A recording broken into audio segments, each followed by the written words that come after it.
Hello, I'm Paul Hervey-Brookes, and I know that shade can be a real issue for gardeners. Whether you live in a lower ground floor apartment or whether you're living in a building which is just shaded by a much taller building, cities can be a real challenge when you're dealing with spaces where you're trying to grow plants, but it is actually quite easy to achieve.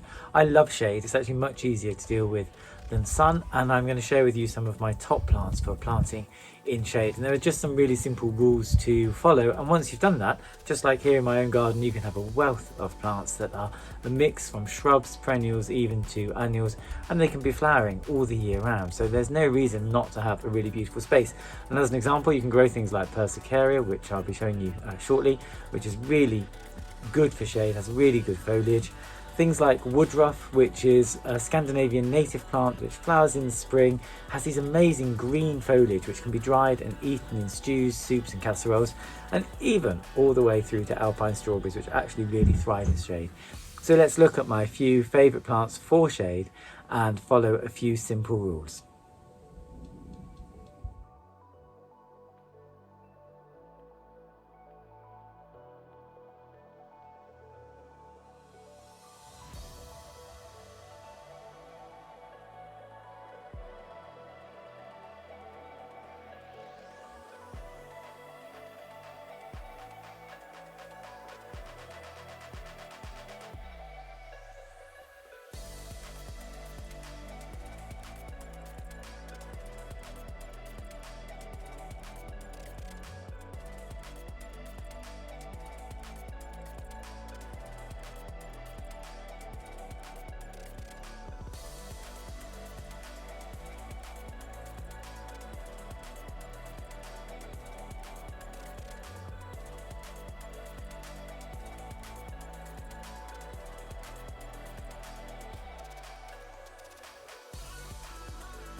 So you've seen some of the plants that I like to grow, and what I would suggest, and I do this myself, either in my own garden if I need to or with gardens that I'm making, is enrich the soil. If you're planting directly into the soil, make sure it's really humus rich, really good quality, and isn't impoverished. Particularly in the city, you'll find there's a lot of heavy metals in the soil which don't really help the plant, so dig in a lot of compost before you start planting.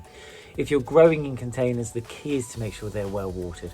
The more moisture in the soil, the better it is for the plants, and the more luxuriant the foliage will become, and it really will feel like a green oasis. Once you've done that, if you're growing in the ground or in a container, make sure that the space is weed free, and feed twice a year, in the spring just as growth starts, and in late summer when the plants are a little bit exhausted from putting on a show for you. And you'll find that very quickly and very easily you'll have a beautiful green oasis even in the shadiest of corners.